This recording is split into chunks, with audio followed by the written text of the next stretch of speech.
Hey guys, आपका इस मेरे प्यारे से नन्हे से मासूम से यूट्यूब चैनल पर स्वागत है। कल हमने मैट्रिसेस चैप्टर को अपने कब्जे में किया। आज हम कब्जे में करने वाले हैं करंट इलेक्ट्रिसिटी को। ये चैप्टर बहुत ही ज़्यादा इम्पोर्टेंट है। हर चैप्टर इम्पोर्टेंट ही है, पर ये चैप्टर कुछ ज़्यादा ही इम्पोर्टेंट है क्योंकि ये हर शिफ्ट में आई थिंक इसके 2 से 3 क्वेश्चन आए हैं। 2 से 3 क्वेश्चन मतलब 2 से 3 मार्क। एंड ये क्वेश्चंस बहुत ही छोटे छोटे, इनके सोल्यूशंस छोटे छोटे इजी इजी होते हैं। तो ये चैप्टर आपको अच्छे से पढ़ना ही पड़ेगा क्योंकि बहुत ही इजी और इम्पोर्टेंट और मासूम सा चैप्टर है। सो मच्छर खाना बंद करिए, भाई बहनों को बोलिए कि मुझे अकेला छोड़ दें क्योंकि अभी मैं वक्त बदलने वाला हूँ। और मम्मी को बोलिए कि एक स्वादिष्ट सी डिश बना के रख दें क्योंकि इतना इतने अच्छे से मेहनत करने के बाद स्वादिष्ट खाना तो बनता ही है। हाँ, तो चलिए शुरू करते हैं पढ़ना। हाँ, करंट इलेक्ट्रिसिटी। करंट इलेक्ट्रिसिटी बोला ही गया है। करंट करंट बेसिकली होता क्या है? करंट होता है I is equal to q upon t. ये तो एक फॉर्मूला मैंने बता दिया, थोड़ा सा मैं आपको एक बेसिक आइडिया दे देता हूँ। करंट के अंदर क्या होता है? करंट जब भी फ्लो होता है किसी वायर से, किसी कंडक्टर से, तो उसके अंदर क्या होता है? उसके अंदर होता है चार्ज। जिस रेट पे चार्ज दौड़ेगा, जिस रेट पे चार्ज दौड़ेगा वही रेट पे करंट दौड़ेगा। तो मतलब करंट इज इक्वल टू, ये है चार्ज और ये है टाइम। जो चार्ज है वो कितने टाइम में फ्लो हो रहा है उस रेट को बोलते हैं करंट। जो चार्ज है वो कितने टाइम में फ्लो हो रहा है उसके रेट को बोलते हैं करंट। बहुत ही इजी है समझना। शॉर्ट शॉर्ट में मैं आपको सब समझा रहा हूँ, सिंस वन शॉट वीडियो है, एक डिटेल लेक्चर नहीं है, तो मैं इसे इतना डीप में नहीं जाऊंगा, पर उतना भी फास्ट नहीं जाऊंगा कि आपको कुछ समझ ना आए। तो हम बीच का रास्ता पकड़ के चलेंगे। तो बुक और पेन निकल के बैठी होगी, इसमें बीच बीच में सम्स भी आएंगे, सारे पीवाईक्यूज होंगे। मैं कुछ खुद के सम्स नहीं देने वाला, पीवाईक्यूज ही सम्स देने वाला हूँ और आप ही इसे सॉल्व करके बताएंगे और बोलेंगे यार ये कितना इजी चैप्टर है। अभी यहां पर भी करंट होते हैं 2 तरह के। एक तो होता है करंट, ये करंट, ये होते हैं 2 तरह के। एक होता है direct current,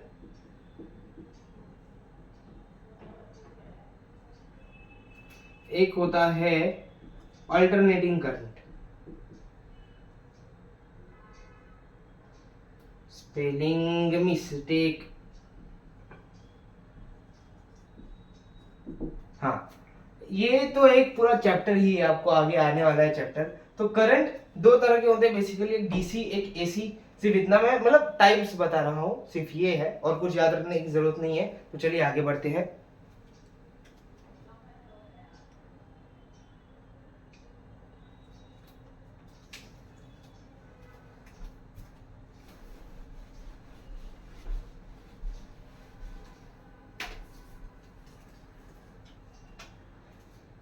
relaxation time, relaxation time. अब ये कौन सी नहीं बला है? रिलैक्सेशन टाइम सॉलिड स्टेट में आपने केमिस्ट्री में पढ़ा ही होगा कि एक लैटिस होता है। अगर मैं बताऊं कि इस लैटिस में करंट दौड़ रहा है, तो उस करंट में जो इलेक्ट्रॉन्स होते हैं उनके बीच का जो कोलिजन होता है, वो उसका जो टाइम होता है उसको बोलते हैं रिलैक्सेशन टाइम। और इसका एक नया फॉर्मूला है। रिलैक्सेशन टाइम को हम डिनोट करते हैं टाउ से। Tau tau tau is equal to lambda upon V R M S. Tau is equal to lambda upon V R M S.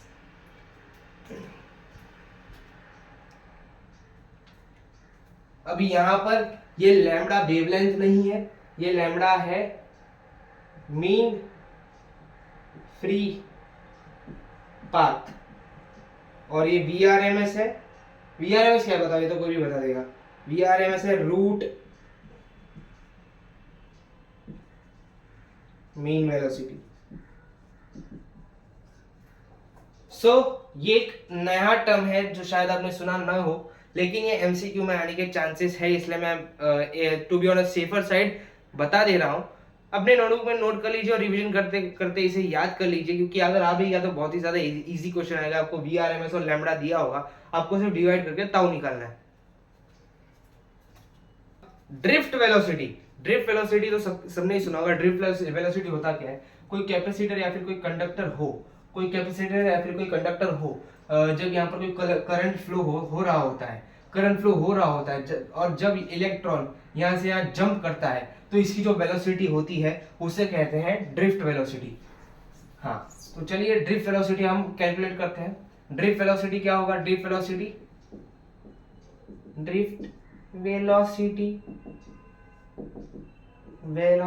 Drift velocity को हम लोग डिनोट करते हैं वी डी से। वी डी होता है, बताओ, ई ई tau by m L, E tau by m L. हाँ, यहाँ पर ई होता है इलेक्ट्रॉन, चार्ज ऑन इलेक्ट्रॉन, और ये होता है इलेक्ट्रिक फील्ड।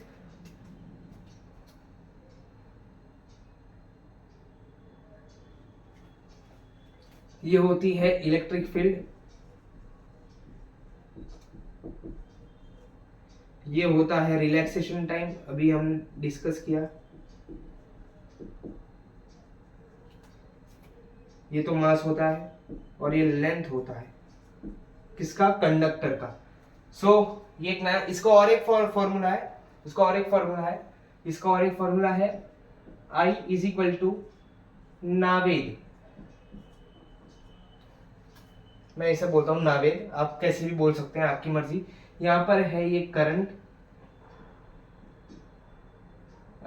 ये है चार्ज, ये है एरिया, ये है ड्रिफ्ट वेलोसिटी।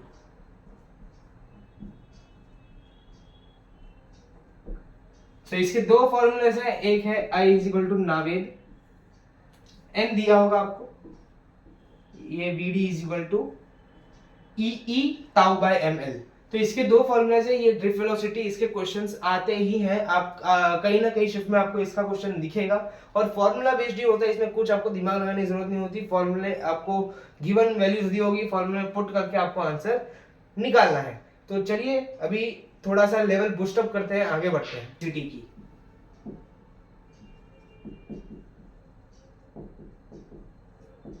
हम इसे J से डिनोट करते हैं और ये होता है I अपॉन A।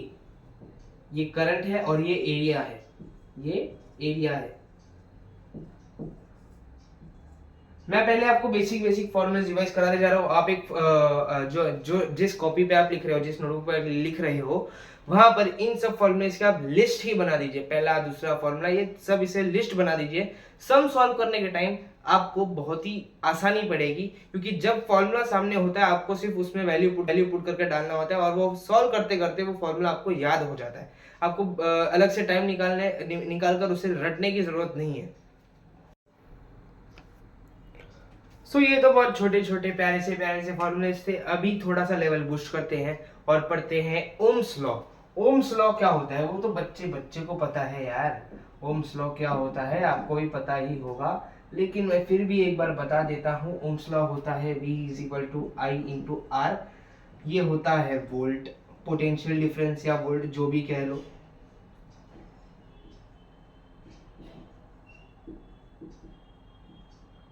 ओ भाई, ये होता है करंट, ये होता है रेजिस्टेंस। ये है ओम्स लॉ, बहुत ही ज्यादा इंपॉर्टेंट, बहुत ही ज्यादा काम आने वाला फॉर्मूला। और रेजिस्टेंस का और एक बहुत ही ज्यादा बड़ा सा फॉर्मूला है, वो पूछते तो नहीं है, लेकिन याद रखने में कोई गुनाह भी नहीं है। याद रख लीजिए, अगर आ जाए तो आपको वो क्वेश्चन आ जाना चाहिए, क्योंकि कभी पूछा नहीं है। अभी अगर पूछ ले तो अभी आपको आना चाहिए, इसलिए मैं एक वो फॉर्मूला अभी यहाँ पर लिख देता हूँ। नोटबुक पर लिख के सिर्फ उसे याद कर लीजिए, ज्यादा कुछ टेंशन लेने की जरूरत नहीं है। इसका फॉर्मूला है ml upon a n e square tau r is equal to, वो जो ये सब है पर बता दिए। ये एरिया है, ये चार्ज है, ये रिलैक्सेशन टाइम है, ये लेंथ है, ये सब मैं आपको पहले ही बता चुका हूँ। सिर्फ रेजिस्टेंस का एक फॉर्मूला है, आपको ये याद रखना है बस, और कुछ भी नहीं। सो ये ओम्स लॉ होने के बाद रेजिस्टेंस कंडक्टर का रेजिस्टेंस कंडक्टर का रेजिस्टेंस, इसके और फॉर्मूलेस हैं। R is equal to rho l by a, rho l by a, जहां ये जो रो है वो है रेजिस्टिविटी, एल है लेंथ,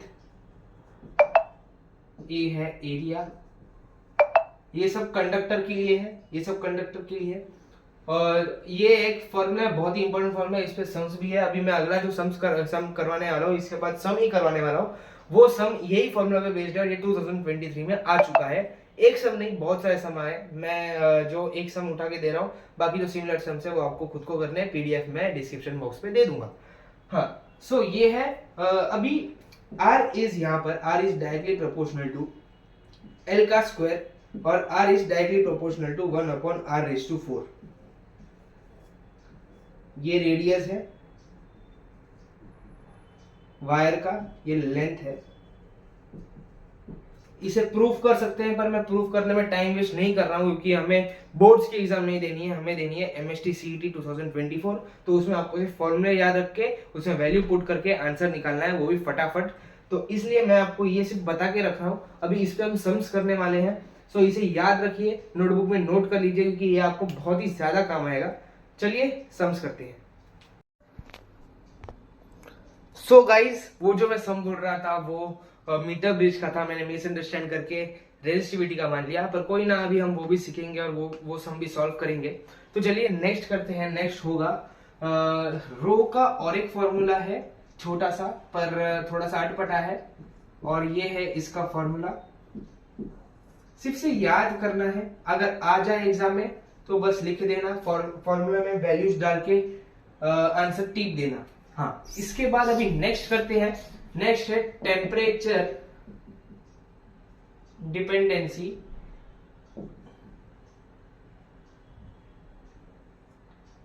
ऑफ रेजिस्टर। ये क्या होता है कि ये rho naught is equal rho T is equal to rho naught into 1 plus alpha T. Rho T, ये जो रो है वो रेजिस्टिविटी है मेटल की। Rho naught resistivity at 0 degree Celsius, rho T is resistivity at T degree Celsius.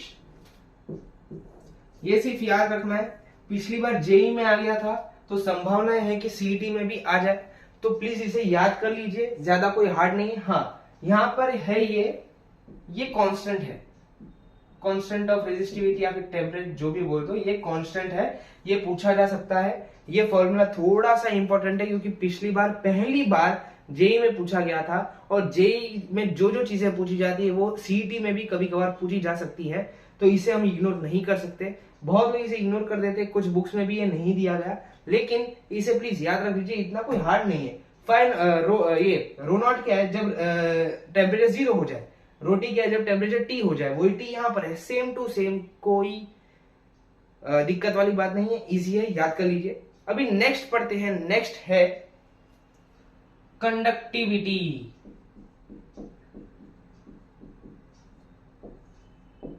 Conductivity को इससे हम denote करते हैं, conductivity is equal to 1 upon resistivity. Conductivity is equal to 1 upon resistivity, ये याद रखिए, सिर्फ रेजिस्टिविटी का उल्टा है। पूछ सकते हैं, सब इजी है, पूछ सकते हैं, इसलिए मैं आपको बता रहा हूं। हाँ, करंट डेंसिटी और कंडक्टिविटी के बीच में एक रिलेशनशिप है, वो वाली रिलेशनशिप नहीं है जो आपके दिमाग में चल रही है, वो दूसरी है, ये दूसरी है, फर्क है। हाँ, फर्क है। हाँ, ये क्या था, J is equal to conductivity into E, where E is electric field.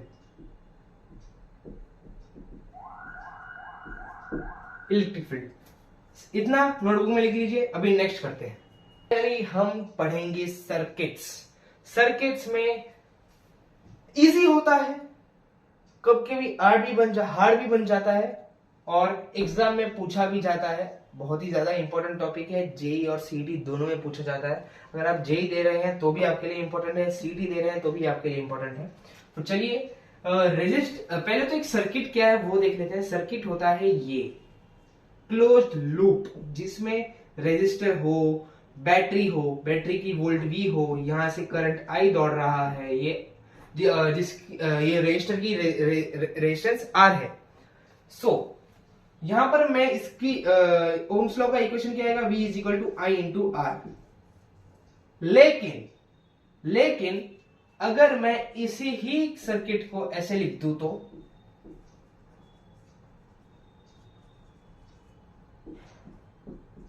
ऐसे ही लिख दूं तो कि R1, R2, R3 और यहां से करंट I दौड़ रहा है, ऐसे लिख दो तो यहां पर हमें इसका इक्विवेलेंट रेजिस्टेंस ढूंढना पड़ेगा Req, और इसका Req होगा R1 plus R2 plus R3 plus R4 R5, जो इतना जितना बड़ा हो उतना, ये इसका R इक्विवेलेंट आ जाएगा, और इसका ओम्स लॉ इक्वेशन आ जाएगा R V is equal to I into R equivalent when resistors are in series. Series में कब होता है, सीरीज क्या होता है बेसिकली, जिसमें पोटेंशियल डिफरेंस सेम नहीं होता। यहां पर पोटेंशियल डिफरेंस है V1, यहां पर पोटेंशियल डिफरेंस है V2, यहां पर पोटेंशियल डिफरेंस है V3। यहां पर जो पोटेंशियल डिफरेंस है V वो बढ़ चुका है, वोल्टेज बढ़ चुकी है, जिसमें वोल्टेज सेम ना हो और रेजिस्टर्स एक ही वायर पर कनेक्टेड हो और वो एक वायर दो टुकड़े में ना बट रहा हो, उस रेजिस्टर्स को बोलते हैं series. They are connected in series. अब पढ़ते हैं when resistors are connected in parallel.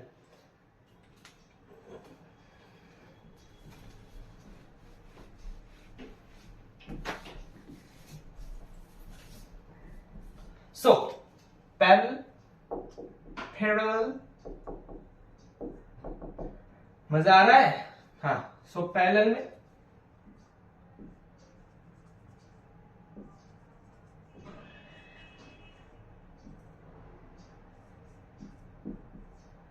ये रहा एक सर्किट R1, R2 और R3। ये भी यहां से करंट जा रहा है, ये स्प्लिट हुआ I1, I2, I3, I4। Current यहां से गया, वायर दो टुकड़ों में बट रहा है, एक वायर यहां जा रहा है, एक वायर यहां जा रहा है, तो करंट भी बटेगा, सीधी सी बात है। तो I1 यहां जाएगा, I2 यहां जाएगा, वापस वायर बट रहा है तो I3 यहां जाएगा, I4 वहां जाएगा।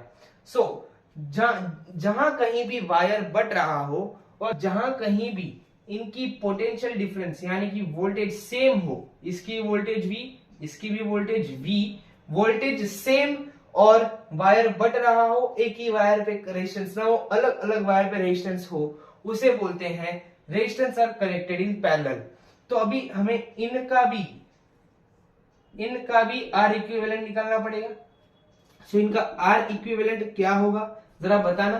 तो इनका R इक्विवेलेंट होगा 1 upon R equivalent is equal to 1 upon R1 plus 1 upon R2 plus 1 upon R3।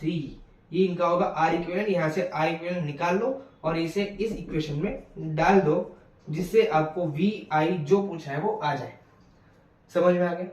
बहुत ही सिंपल सा है, समझ लीजिए और बाद में अप्लाई कीजिए सम्स में, जिससे कि आपको आंसर आ जाए और मार्क्स मिल जाए। चलिए अब आते हैं इलेक्ट्रिक सेल की तरफ। इलेक्ट्रिक सेल यानी कि E, ये होता है ईएमएफ बोल सकते हैं, ईएमएफ के जैसा ही होता है। हाँ, तो ये होता है work done upon charge. Simple सी बात है, ज्यादा मैं कॉम्प्लीट करके नहीं बोलूंगा।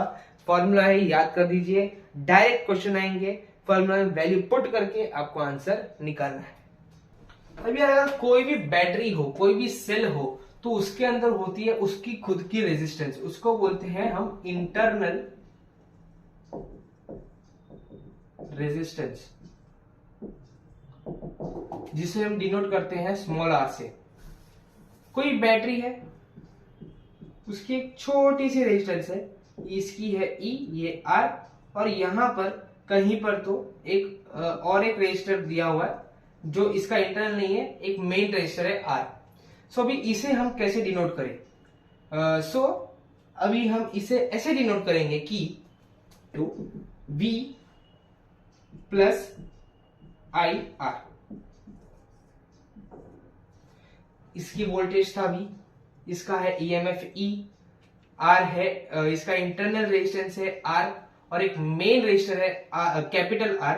तो जो टोटल EMF इसका होगा, टोटल EMF इसका होगा वो होगा V, जो टोटल वोल्टेज है वो, प्लस जो इसके अंदर जो इंटरनल रेजिस्टेंस है, मतलब इंटरनल वोल्टेज है वो I इंटू स्मॉल r, इसका टोटल EMF होगा। प्लीज इसे याद कर लीजिए, ये बहुत ही ज्यादा इंपॉर्टेंट है, बहुत यूज होने वाला है। और अगर सेल जो है वो चार्जिंग स्टेट में है,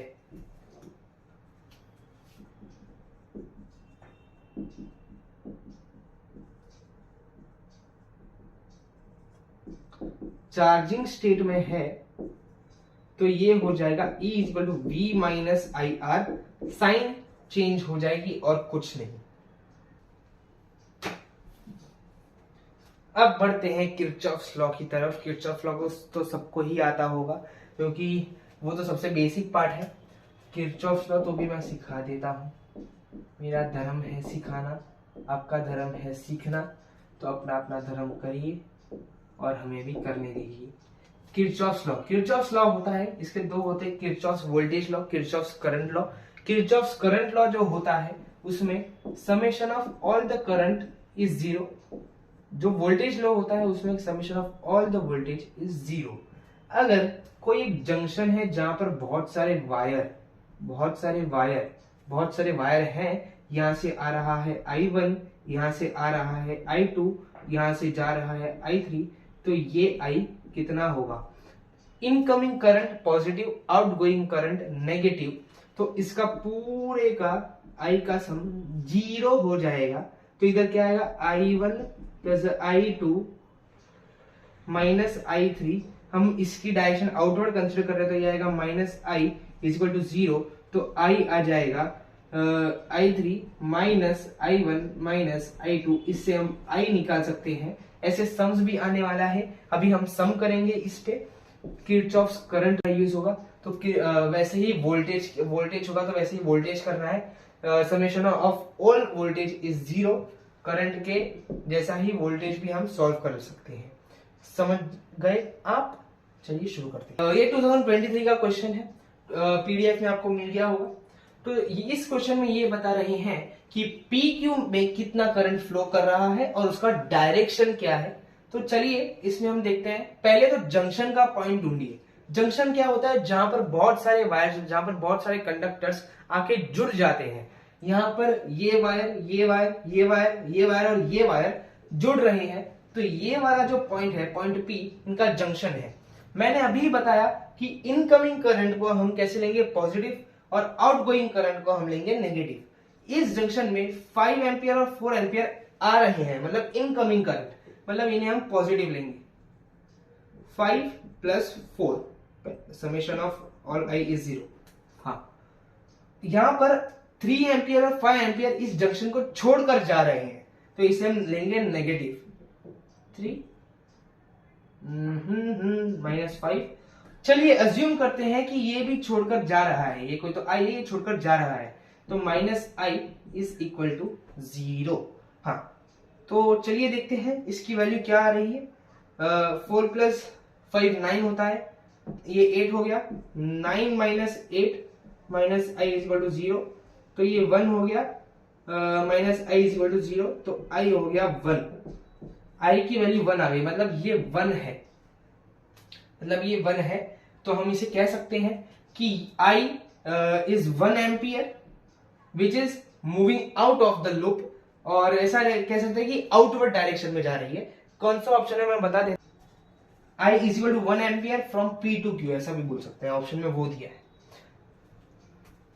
सो हमने एक PYQ सॉल्व कर लिया 2023 का। इतना सिंपल क्वेश्चन था ये, कुछ इसमें कॉन्सेप्ट लगाने, सिर्फ जंक्शन का कॉन्सेप्ट लगाया और किरचॉफ्स करंट लगा कॉन्सेप्ट लगाया और कुछ भी नहीं। अब बारी है आपके प्यारे व्हीटस्टोन ब्रिज की। व्हीटस्टोन ब्रिज,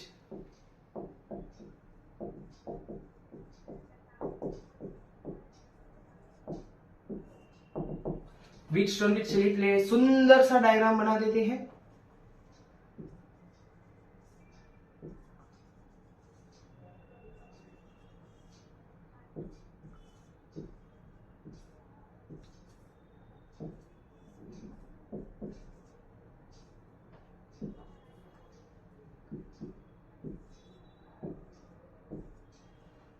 यहाँ से करंट आई दौड़ रहा है।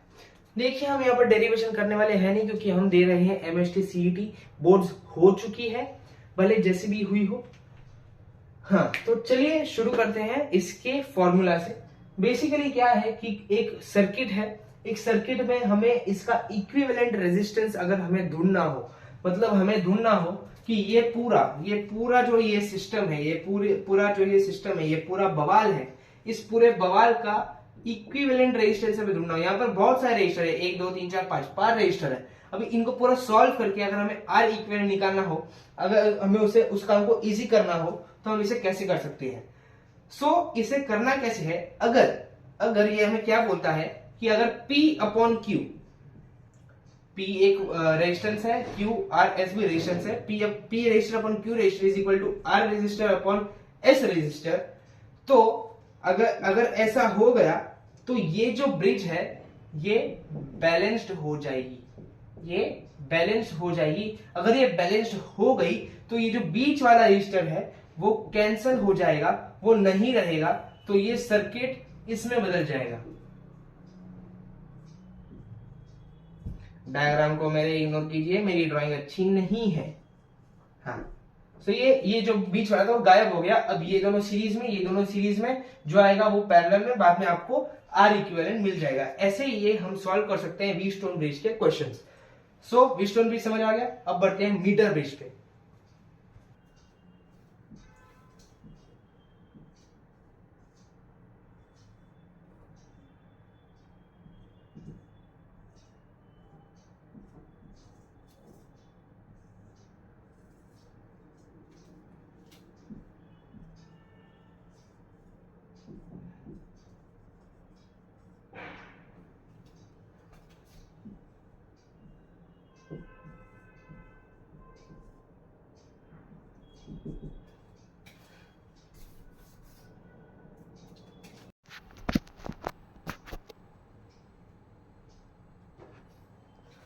अब बारी है पोटेंशियोमीटर की। पोटेंशियोमीटर का मैं डायग्राम नहीं बना रहा क्योंकि डायग्राम बहुत ही ज्यादा बड़ा है, आप वो टेक्स्ट बुक में देख सकते हैं। तो चलिए मैं आपको यहाँ पर फॉर्मूलेज लिस्ट करके दे देता हूँ और थोड़ी सी थियरी बता देता हूँ। जब कोई वायर या फिर कंडक्टर में constant amount of current flow होता है तो हम उसके वोल्टेज को बोल सकते हैं कि ये इसके लेंथ के डायरेक्टली प्रोपोर्शनल है। अगर ये प्रोपोर्शनलिटी की साइन हट जाए तो ये आ जाएगा KL, ये लेंथ ऑफ द कंडक्टर और वायर है। अगर 2 सेल लगे हुए हैं तो V1 is equal to KL1, V2 is equal to KL2। अगर 2 बैटरी है जिसकी वोल्टेज, बैटरी नंबर 1 की वोल्टेज है V1, बैटरी नंबर 2 की वोल्टेज है V2, अगर उसका लेंथ L1 है तो और यहाँ पर L2, तो हम इसे ऐसे रिलेट कर सकते हैं। और अगर सेल के फॉर्म में है तो E1 upon E2 is L1 upon L2। Cell of L1 का लेंथ है L1, सेल ऑफ E1 का लेंथ है L1, सेल ऑफ E2 का लेंथ है L2। ऐसे हम इसे रिलेट कर सकते हैं। अगर हमें पोटेंशियोमीटर की हेल्प से इंटरनल रेजिस्टेंस निकालना हो तो उसके लिए भी एक फॉर्मूला है, R is equal to L1 minus L2 upon L2 into R। ये है इंटरनल रेजिस्टेंस और ये रेजिस्टेंस। आपको मैंने पहले और एक फॉर्मूला दिया था ये वाला, ये भी काम कर सकता है। इतनी थी थियरी। ये सब समझने, अगर आपको समझ में ना भी आया तो चलेगा, ये क्योंकि आपको सिर्फ फॉर्मूलेज याद रखने हैं। आपको गिवन डेटा दिया रहेगा, आपको उसको फॉर्मूले डाल के वैल्यू निकालनी है और वो आपका ऑप्शन मैच हो जाएगा। तो ये थी थियरी। अब स्टार्ट करते हैं सम्स। जोश में आ जाइए, पानी पी लीजिए, अभी सम स्टार्ट होने वाले 2023 के PYQs में कराने वाला हूँ। 6 से 7 PYQs कराऊंगा, बाकी आपको सॉल्व करने हैं एज अ प्रैक्टिस, क्योंकि सारे मैं करूंगा तो आप फिर क्या करेंगे, समझ रहे हैं। तो चलिए शुरू करते हैं सम्स। स्टार्ट करते हैं सम्स से। यहाँ पर बता रहे हैं कि मीटर ब्रिज है,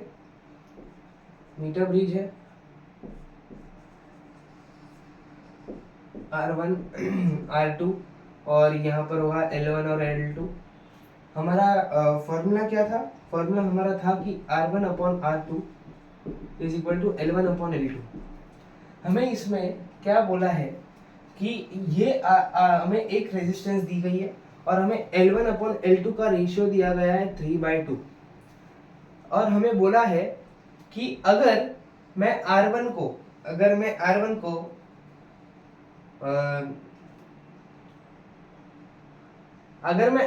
R2 को बाद में, पहले ये एक सिनेरियो है, बाद में उस सिनेरियो को चेंज करके बोला है कि R2 को अगर मैं 1 कर दूं तो लेंथ क्या होगी, तो इसकी लेंथ क्या होगी, L2 क्या होगा, क्या बोला है पहले सुन लीजिए।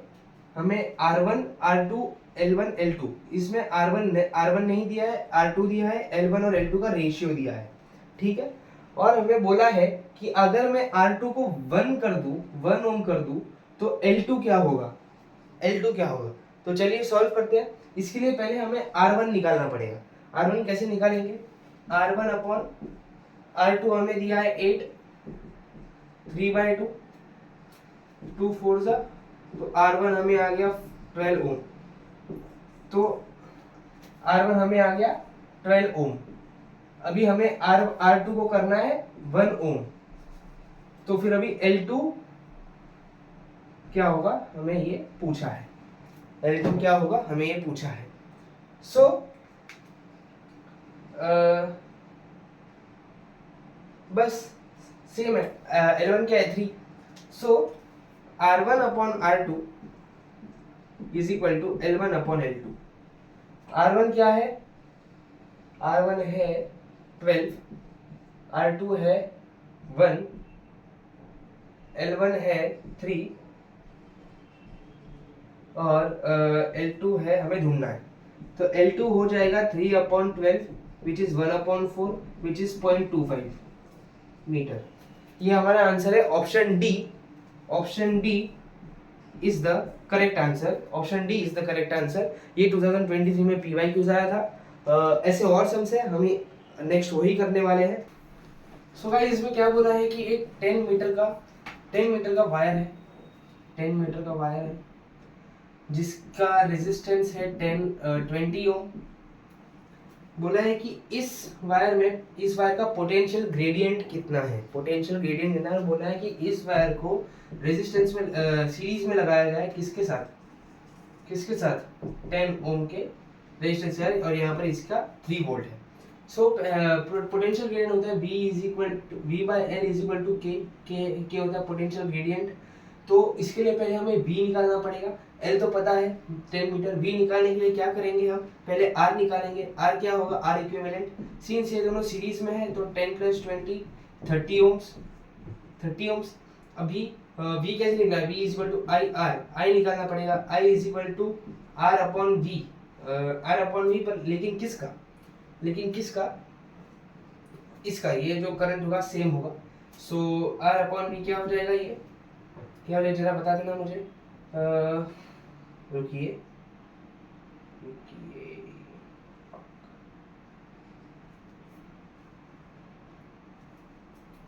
R अपॉन V नहीं, V/R। ये हो जाएगा 3/30 जो होता है 0.1 एम्पियर। ये था यहाँ का करंट। मैंने बोला था कि सीरीज में वोल्टेज अलग होता है। तो 20 ओम की अक्रॉस कितना वोल्टेज होगा, V is equal to 0.1 into 20, जिसके अलोंग हमें वोल्टेज चाहिए वो रेजिस्टेंस यहाँ पर लगा दो। तो ये हो जाएगा 2 वोल्ट हमें आ गया। अभी बस इसमें फॉर्मूला पुट करो, K is equal to 2 upon length क्या है 10, तो ये हो गया 0.2 V/M is the correct answer. मैं वापस एक बार बता देता हूं कि 10 मीटर का एक लंबा वायर था जिसका रेजिस्टेंस था 20 ओम। हमने उसे लाकर सीरीज में कनेक्ट करवा दिया एक बैटरी के जिसकी वोल्ट है 3 और एक रेजिस्टेंस के जिसका रेजिस्टेंस है 10 ओम, और हमें इस वायर का पोटेंशियल ग्रेडियंट फाइंड करना था। पोटेंशियल ग्रेडियंट क्या होता है, V/L। इसके लिए हमें V निकालना पड़ेगा। V के लिए हमें I और R दोनों निकालना पड़ेगा। R कैसे निकालेंगे, सीरीज में है तो ऐड कर देंगे। आई कैसे निकालेंगे, V अपॉन आर। V हमें पता है, इस पूरे रेजिस्टेंस का वोल्ट है 3, मतलब इसका 10 का वोल्ट है 3, तो 3 अपॉन 30 है 0.1। हमें पूरे सर्किट का करंट मिल गया। करंट निकलने के बाद 20 ओम के अक्रॉस हमें क्या चाहिए, वोल्टेज चाहिए। तो हमने करंट और इसे मल्टीप्लाई करके इसके अलाउंग वोल्टेज निकाल लिया। वोल्टेज निकालने के बाद V के जगह पर 2 डाल के, L के जगह पर 10 मीटर डाल के हमने पोटेंशियल ग्रेडियंट निकाल लिया। तो ऐसे आप पोटेंशियल ग्रेडियंट के सम्स कर सकते हैं। वेलोसिटी है मतलब हमें यहाँ पर काइनेमेटिक्स लगाना है। काइनेमेटिक्स का इक्वेशन क्या है, v square minus u square is equal to 2as, है कि नहीं। ये इक्वेशन लगाना होगा। इस इक्वेशन की हेल्प से हमें आंसर मिलेगा। सिंस इनिशियली वेलोसिटी 0 होती है तो u इज इक्वल टू 0 हो जाएगा। v square minus 0 is equal to 2as। अभी यहाँ पर सिंस पूरा एक वायर है, जो कंडक्टर है उसका लेंथ l है, तो s की जगह पर मैं l डाल दूंगा। v square is equal to 2al। अब एक बात समझ लेना कि वो जो वायर, जो कंडक्टर है, वहां पर करंट की वजह से एक फोर्स लगती है, जिसको बोलते हैं हम F is equal to Q E. F is equal to Q E हम बोलते हैं। और काइनेमेटिक्स के वजह से एक फोर्स लगती है F is equal to M A. So हम इन दोनों को इक्वेट करेंगे। तो हमें आएगा M A is equal to Q E. तो A हो जाएगा क्यू ई बाय एम। ये A की वैल्यू हम यहाँ डालेंगे, तो v square is equal to 2 Q E L by M, ये आ जाएगा। अभी स्क्वायर रूट हटाने के लिए स्क्वायर रूट लगाएंगे, root of 2 Q E L by M. ये हमारा करेक्ट आंसर था। और ये ऑप्शन है, ऑप्शन नंबर बी इसका करेक्ट आंसर है। ऑप्शन नंबर बी इसका करेक्ट आंसर है। सो बहुत इजी सम था। सिर्फ इसमें हमें काइनेमेटिक्स की इक्वेशन लगानी थी। इस मार्कर की इंक जा चुकी है, इसे मैं पिला देता हूँ। कि रेजिस्टेंस जो है वो पैरेलल में होते हैं, वो हमने सीखा है। पर अगर बैटरीज भी पैरेलल में है तो क्या होगा। अगर बैटरी सीरीज में है, E1 E2 है, तो हम इसे ऐड करके E1 प्लस E2 लिख देंगे। आप भूल जाओ और डायरेक्टली इसे दिमाग में याद रख लो। E इक्विवेलेंट हमारा हो जाएगा, R इक्विवेलेंट कैसे निकालेंगे, 1/2 plus 1/1 is equal to 1/R equivalent. तो ये हो जाएगा 2/3। ये हो जाएगा 2/3। R equivalent is equal to 2/3। E1 क्या है 12/2 प्लस E2 क्या है 6/1। 6 + 6 12, 4 2 8 वोल्ट। आंसर है 8 वोल्ट। 8 वोल्ट इसमें option number B is the correct answer. बार बार बी आ रहा है, पता नहीं क्यों। B is the correct answer. कि दो सेल्स है, एक की लेंथ है 64 और दूसरे की लेंथ है 32। हमें E1 अपॉन E2 का रेशियो ढूंढना है। मैंने ये फॉर्मूला बताया था, क्या है, E1 upon E2 is equal to L1 upon L2 upon L1 minus L2। ये फॉर्मूला मैंने बताया है। ये है E1 अपॉन E2, ऐसे के ऐसे ही रहने देना है। 64 प्लस 32, 64 माइनस 32, 64 प्लस 32 है 96 अपॉन माइनस करने के बाद 32 ही आने वाला है। 32 3s इज 96, तो 3:92 की E1 upon E2 is 3:1। So 3:1 is the correct answer. I think option C is the correct answer. तो पहले वो कर लेते हैं। ये होगा, ये भी विस्टोन ब्रिज जैसा ही है, S upon G is equal to IG upon I minus IG। ये ही है इसका। तो चलिए इसे सॉल्व करते हैं। हमें बताया है कि I:IG का रेशियो 100 है, ये बताया है। और G into IG upon I minus IG। I is equal to 100 IG, है कि नहीं। IG उधर मैंने भेज दिया, तो यहाँ पर अगर मैं लेके जाऊँ तो S is equal to G IG upon 100 IG minus IG और ये 99 आ गया, S is equal to G upon 99। ये रिलेशन व्हीटस्टोन ब्रिज से ही आया, लेकिन ठीक है, ये सम्स रिपीट हो रहे थे तो मैंने अब सोचा कि एक सम करवा देता हूँ मैं। सो आज के लिए इतना ही, आगे का आप भी कर सकते हैं। तब तक के लिए टाटा बाय बाय।